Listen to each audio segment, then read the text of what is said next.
இன்னைக்கு நம்ம பார்க்க போகிறது குட் நைட் மூவியோடைய கதை சுருக்கம் தான். இந்த படம் மே 12 2023 ரிலீஸ் ஆனிச்சு.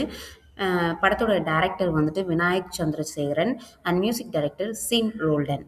இந்த படம் மணிகண்டன் நடிச்சிருக்காரு. இவர் வந்து சூஸ் பண்ணுற கதை ஃபுல்லாகவே நல்லாயிருக்கும். ஜெய் பீமா இருக்கட்டும், இதுவாக இருக்கட்டும், இன்னொன்று லவ்வர் படமாக இருக்கட்டும், எல்லாமே நல்லாயிருக்கும். இவருடைய கதாபாத்திரமே அவர் வந்து ரொம்பவே அற்புதமாக நடிச்சிருப்பாரு. அதே மாதிரி இந்த படமுமே இவருக்கு நல்ல ஒரு ஹிட் கொடுத்த படமாக அமைஞ்சிச்சு. இந்த படத்தில் பார்த்தீங்கன்னா ஹீரோவுக்கு எப்படின்னா தூங்கும்போது பயங்கரமான கொரட்டை விடுவார். பக்கத்தில் யாருமே இருக்க முடியாது. அந்தளவுக்கு ஒரு கொரட்டை விடுற ஒரு ஆளாக வந்து இருப்பார். அது நார்மலான இயற்கையான ஒரு விஷயம் தானே. அதனால இந்த ஹீரோ வந்து எவ்வளோ பெரிய பிரச்சனைகளெல்லாம் சந்திக்கிறாரு அப்படின்றது தான் இந்த படம். இந்த படத்தில் வந்துட்டு இவருக்கு வந்துட்டு 2 தங்கச்சிங்க இருப்பாங்க. ஒரு தங்கச்சிக்கு கல்யாணம் ஆயிரும். வீட்டோட மாப்பிள்ளையா வந்துட்டு இருப்பார் அவர். அவரோட மச்சான் வந்து இருப்பார். இவர் வந்துட்டு ஒரு ஆஃபீஸில் ஒர்க் பண்ணிட்டு வந்துட்டு இருப்பார். ஐடி கம்பெனியில் ஒர்க் பண்ணுவார். அங்கே பார்த்தீங்கன்னா இவருக்கும் அந்த மேனேஜருக்கும் வந்து அந்த அளவுக்கு இன்னும் பெருசாக ஒன்று பிடிச்சிக்காது. சின்ன சின்ன சண்டைகள் அந்த மாதிரி வந்துக்கிட்டே இருக்கும். அதில் வந்துட்டு ஒரு சமயத்தில் வந்துட்டு இவர் கொஞ்சம் ஒரு மாதிரி இதாக பேசிடுவார். அவர் இந்த கொரட்டை விடுறது சம்மந்தப்பட்டு பேசினனால இவருக்கு சுத்தமாக பிடிக்காது. ஐடி கார்டை தூக்கி எறிஞ்சிட்டு உன் வேலை வேணாம் ஒன்றும் வேணாம் அப்படின்னு சொல்லிட்டு வந்துடுவார். அதே கம்பெனியில் ஒர்க் பண்ணக்கூடிய ஒரு பொண்ணும் இவங்க 2 பேரும் வந்து லவ் பண்ணிட்டு இருந்திருப்பாங்க. சும்மா ஒன் சைடு அப்படி பார்க்கறது, சிரிக்கிறது அந்த மாதிரி ஜஸ்ட்டு பார்க்குறதுல மட்டும் இப்படி லவ் பண்ணிட்டு இருந்திருப்பாங்க. அதில் பார்த்தீங்கன்னா இவர் வந்துட்டு ஒரு பிக்னிக் ஒன்று போவாங்க. எல்லாரும் சேர்ந்துட்டு ஒரு வேனில் போய்கிட்டு இருப்பாங்க. போகும்போது இவர் தூக்கம் வந்துடும். தூங்கும்போது தான் அவர் கொரட்டை விடுற சவுண்டை கேட்டோன்னு அந்த பொண்ணு பயந்துரும். அதோட என்ன ஆயிரும்னு பார்த்தீங்கன்னா அதுலேருந்து இவரை வந்து பார்க்குறதே நிப்பாட்டிட்டு அதுக்கு கல்யாணம் ஆக போகுது அப்படின்றதுக்கான பத்திரிக்கை கொண்டு வந்து இவர்கிட்ட வந்து நீட்டும்போது ரொம்பவே ஃபீல் பண்ணுவார். நம்மளுக்கு இந்த கொரட்டைனால எவ்வளோ பிரச்சனை வருது அப்படின்ற மாதிரி. அது ஒரு சைடு போகும். அந்த பிரச்சனையில் வேற இவர் வந்துட்டு வேலை வேற வேணான்னு சொல்லிட்டு வந்துடுவார். அந்த டென்ஷனையும் மண்டையில் வச்சுக்கிட்டு வீட்டுக்கு வந்து பார்த்தீங்கன்னா இவங்க அக்கா அந்த கல்யாணம் பண்ணி கொடுத்துருக்காங்கல்ல, அவங்களுக்கு வந்து ரொம்ப வருஷம் ஆகி குழந்தையே இல்லாமல் இருக்கும். அது ஒரு பிரச்சனை அவங்களுக்கு போய்கிட்டு இருக்கும் அவங்க ஃபேமிலியில். அவங்க மச்சான் வந்துட்டு நல்லா இவர் கூட நல்லா க்ளோஸாக வந்து இருப்பார். இவர் வந்து என்ன வேலை பார்ப்பாருன்னு பார்த்தீங்கன்னா இந்த ஃபில்டர்லாம் மாட்டுறோம்ல, அக்வா ஃபில்டர் அந்த வேலை வந்து பார்த்துட்ருப்பாரு. அப்போது ஏதாவது வேலைக்கு போகும்போது சரி நீயும் வா அப்படின்னு சொல்லி கூட்டிகிட்டு போவார். ஏன்னா இவருக்கு தான் வேலை இல்லையே. அப்போ ஒருத்தவங்க வீட்டுக்கு வந்து போயிருப்பாங்க. அவங்க ஹஸ்பண்ட் அண்ட் ஒய்ஃப் 2 பேர் தான் இருப்பாங்க. அவங்க வந்துட்டு கொஞ்சம் வயசானவங்க, ரொம்ப வயசானவங்களா இருப்பாங்க. 2 பேர் மட்டும் தனியாக இருப்பாங்க. அப்போ பார்த்தீங்கன்னா வீட்டில் அந்த அக்வா மாத்திரக்காண்டி போயிருக்கும்போது பார்த்தீங்கன்னா அந்த பைப்பை வந்து உடச்சி விட்ருவார் அவர் மணிகண்டன். சும்மா இல்லாமல் நான் பார்க்குறேன் அப்படின்னு சொல்லிட்டு பைப் உடஞ்சி போயிடும். அதுக்காண்டி மேலே ஓடி போய் சிண்டெக்ஸில் இருந்து தண்ணி அந்த வால்வை வந்து மாற்றி விட்டுட்டு இந்த வேலையெல்லாம் அப்படியே அவசர அவசரமாக பார்த்துட்டு இருப்பாங்க. இதில் என்ன ஆயிடும்னு பார்த்தீங்கன்னா அந்த பாட்டிக்கும் அந்த தாத்தாவுக்கும் வந்து இவர் மணிகண்டனை பார்த்தாலே பிடிக்காது. ஒரு மாதிரி முறைச்சிட்டே இருப்பாங்க. ஆனால் ஒன்றும் சொல்ல முடியாது இல்லையா, அது எதர்ச்சியாக நடந்த விஷயம்தான்.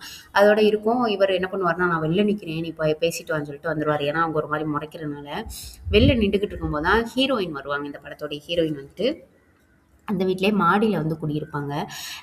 அவங்களுக்கு பின்னாடியே ஒரு நாய் ஒன்று ஓடியாருமா. அதுக்கு வந்து பிஸ்கட் அந்த மாதிரி வச்சதுனால இவங்க பின்னாடியே ஓடியாரும். வீட்டுக்கும் கூப்பிட்டு வந்து பால் அந்த மாதிரி வச்சுட்ருப்பாங்க. கரெக்டாக அந்த ஹீரோயின் வர்ற நேரம் பார்த்துட்டு இந்த மணிகண்டன் என்ன பண்ணுவார்னா அந்த போய் வால்வு கழட்ட போன இடத்துலையும் இந்த பைப்புக்கு ஒன்று கனெக்ஷன் கொடுத்துருப்பாங்கல்ல, அது பேர் கப்ளிங்க, பேர் என்னன்னு தெரியலையே, சரி ஏதோ ஒன்று. அதை வந்துட்டு அதுவும் கையோட வந்துடும். அதை கொண்டு வந்துட்டு இந்த நம்ம ஸ்டெப்பு ஏறும்போது படியில் சைடில் கை பிடிக்கிறதுக்காக ஒன்று இருக்கும்ல, அதில் வந்துட்டு அந்த இதை வச்சுட்டு இப்படி சல்லுன்னு அது உருண்டு போகும். அதை பார்த்துட்டு நம்மளே இப்படி சறுக்கி வந்தா என்ன அப்படின்னு சொல்லிட்டு அது மேலே ஏறி உட்காந்து இப்படி சர்ன்னு சறுக்கிக்கிட்டு வர கரெக்டாக ஹீரோயின் வந்து வந்துருவாங்க. வந்தோன்னே பார்த்தீங்கன்னா இவர் டபக்குன்னு பேண்ட்டு வேற கிழிஞ்சு போயிரும். ஒரு மாதிரி பிடிச்சிட்டு வந்து நின்னுட்ருப்பாரு. அப்போ பார்த்தீங்கன்னா இந்த நாயை விரட்டுறதுக்கா இல்லை காக்காவான்னு தெரில, ஏதோ ஒன்று விரட்டுறேன்னு சொல்லிட்டு அந்த செருப்பு தூக்கிட்டு இப்படி எறிவார். கரெக்டாக ஹீரோயின் மேலேயே போய் அடிச்சிடும். அப்போ இப்படி திருப்பி டக்குன்னு பார்ப்பாங்க. அதோட சரிங்க சரிங்க நான் உங்களே எறியிடுங்க, சரிங்க சரிங்க அப்படின்னு சொல்லிகிட்டே இருப்பார். அவரோட சரின்னு போயிடும். இது என்னன்னு பார்த்தீங்கன்னா இதுக்கப்புறமா 2 பேரும் அதிகமாக ஒவ்வொரு இடத்துல இப்படி ரோட்டில் சும்மா எதார்ச்சியாக போகும்போது மீட் பண்ண ஆரம்பிப்பாங்க. அதுக்கப்புறம் இவருக்கு வந்துட்டு அந்த பொண்ணை ரொம்பவே பிடிச்சிருக்கும். ரொம்ப சைலண்ட்டாக இருக்காங்க. அந்த மாதிரி அந்த பொண்ணுக்குமே யாரும் இல்லை, அம்மா அப்பா யாருமே இருக்க மாட்டாங்க. தனியாக தான் இங்கே வந்து ஐடி கம்பெனியில் ஒர்க் பண்ணிவிட்டு வேலை பார்த்துட்டு இருப்பாங்க. அவங்க தனியாக வந்துட்டு சாப்பிட கொள்ள உங்களுக்கு தேவையான விஷயங்களை அவங்களே பண்ணிகிட்டு இருந்திருப்பாங்க. அப்போ இவர் வந்துட்டு போய் ப்ரப்போஸ் பண்ணுவார், நம்ம 2 பேரும் கல்யாணம் பண்ணிக்கலாமா அப்படின்னு சொல்லிட்டு. இவங்க வந்து சொல்லுவாங்க, "எனக்கு அந்த சவுண்டா இருக்கிறதெல்லாம் பிடிக்காது. இந்த மாரி விஷயங்கள் எனக்கு சுத்தமா பிடிக்காது." ட்ரெயின் போகும். அப்பதான் இவங்க பேசிட்டு இருக்கும்போது பார்த்தீங்கன்னா, அந்த சவுண்டு வந்து இவங்களுக்கு ரொம்பவே இரிட்டேட் ஆகுற மாரி காத மூடிக்கிருவாங்க. "அந்த மாரிலாம் எனக்கு பிரச்சனைகள் இருக்கு. உங்களுக்கு ஒண்ணும் பிரச்சனை இல்லைன்னு?" கேட்கும்போது, அவர் "அதனால ஒண்ணும் பிரச்சனை இல்லைங்க." அப்படின்னு சொல்லிருவாரு. அப்பதான் இவருக்கு தோணும், சவுண்டுனா பிரச்சனையா? ஐய்யய்யோ! அப்படின்ட்டு. ஏன்னா இவருக்கு தான் கொரட்ட பயங்கரமா வருமே. அதனால அ கொஞ்சம் யோசிப்பாரு. அதுக்கப்புறம் சரி கல்யாணம் பண்ணிக்கலான்ட்டு வீட்ல கல்யாணம் பண்ணி வச்சுருவாங்க. பார்த்தீங்கன்னா, அன்னைக்கு நைட்டு தூங்கும்போது பார்த்தீங்கன்னா, அவருக்கு கொரட்ட சவுண்டு பயங்கரமா இருக்கும். இவங்களால தூங்கவே முடியாது. ஹெட்ஃபோன்லாம் போட்டு மாட்டிக்கிருவாங்க. ஆனாலும் அத மீறியும் அது கேட்கும். அதில என்ன ஆயிரும் பார்த்தீங்கன்னா, இவங்க ஹஸ்பண்ட் அண்ட் ஒய்ஃப் வந்துட்டு நார்மலான ஒரு லைஃப் வந்து வாழ முடியாது. 2 பேரும் தனித்தனியா தான் தூங்குற மாரி இருக்கும். இவர் என்ன பண்ணுவாருன்னா, தன்னோட ஒய்ஃபுக்காகவே கொரட்டைய குறைக்கிறதுக்கு என்னென்னலாம் பண்ணணும் அப்படின்னு YouTubeல நெறைய வீடியோஸ் பார்த்துட்டு, அந்த எக்ஸர்சைஸ் பண்றது, அதுக்காக என்ன சாப்பிடணும், அந்த மாரி விஷயங்கள் நெறைய பண்ணுவாரு. பண்ணிட்டு நைட்டு தூங்கும்போது ரெக்கார்ட் பண்ணி வச்சிருப்பாரு ஃபோன. காலையில எடுத்து ஒய்ஃபுக்கு அனுப்பி விடுவாரு. அவங்க ஆஃபீஸ்ல இருப்பாங்க. ஏதாவது இம்ப்ரூவ்மெண்ட் தெரியுதான்னு பாரு அப்படின்ட்டு. அவங்க ஒண்ணுமே இன்னும் சரியாகலன்னு சொல்லிட்டு சொல்லிக்கிட்டே இருப்பாங்க.